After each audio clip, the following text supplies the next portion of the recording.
Hello বন্ধুরা, আজকে আমি আপনাদের মাঝে বর্গ নির্ণয়ের কিছু টেকনিক শেখাবো, যেটা শর্টকাট সহজে আপনারা কিছু বর্গ নির্ণয় করতে পারবেন।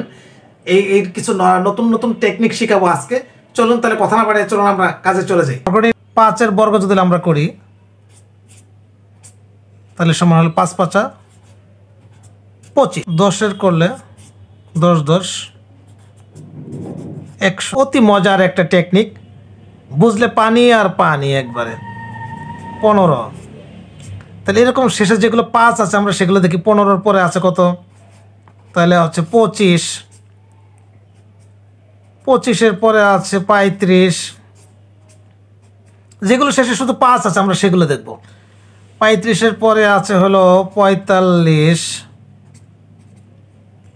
45-এর পরে আছে হলো 55। 55-র পরে আছে হলো আপনার 65।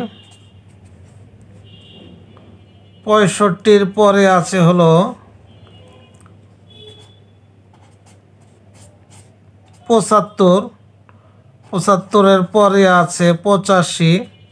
85-র পরে আছে 95। নতুন একটা ম্যাজিক শেখাবো, সেটা ম্যাজিকটা হলো 15। তো যেগুলো শেষে আমাদের 5 আছে সেগুলোর শেষে অবশ্যই আমরা দেখব যে সেগুলোর শেষে কত হবে? 25। তাহলে সবগুলো শেষে আমরা 25 লিখি। 25 25 25, সবগুলো শেষে আমরা 25 লিখব। সবগুলো শেষে 25 লিখব। 25 25 25 কি 25। তাহলে এখানে যদি আমরা 25 হয় তাহলে আমরা শর্টকাটে একটা দেখি। একবারে শর্টকাটে দেখাচ্ছি এটা আমরা আপনাকে, একটা নতুন টেকনিক।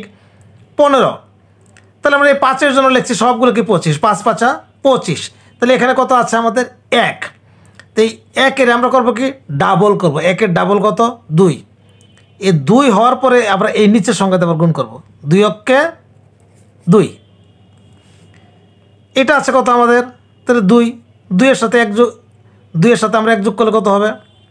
2-এর সাথে 1 যোগ করলে 3 হবে। তো 3-এর যদি আবার 2 তে গুণ করি, 3 দুগুণে 6। দেখেন কি মজা। আরেকটা হলো এই যে এখানে দেখেন আছে 35। তাহলে আমরা 5-এর জন্য 5 5 25 নিয়ে নিছি। তাহলে 3। 3-এর সাথে 1 যোগ করলে 3-এর পরের সংখ্যা কত আমাদের? তাহলে 4। তাহলে 4-এর যদি আবার এই 3 তে গুণ করি, 3 4 12। তারপরে আমরা দেখি আরেকটা ম্যাজিক দেখি। এখানে দেখেন শর্টকাট, একেবারে শর্টকাট, আমরা একেবারে শর্টকাট দেখতেছি। 4। 4-এর পরের সংখ্যা কত? 5। তাহলে 5-এর যদি আমরা 4 দিয়ে গুণ করি, 4 5 20। এখানে দেখেন 5-এর পরের সংখ্যা 6। 6-এর যদি 5 দিয়ে গুণ করি, 5 6 30। 6-এর পরের সংখ্যা 7। 6 দিয়ে যদি গুণ করি, 6 7 42। এখানে 7-এর পরের সংখ্যা কত? 8। 7 দিয়ে গুণ করেন 7 8 56। 8-এর পরের সংখ্যা কত? 9। 8 9 72। 9-এর পরের সংখ্যা কত? 10। 9 10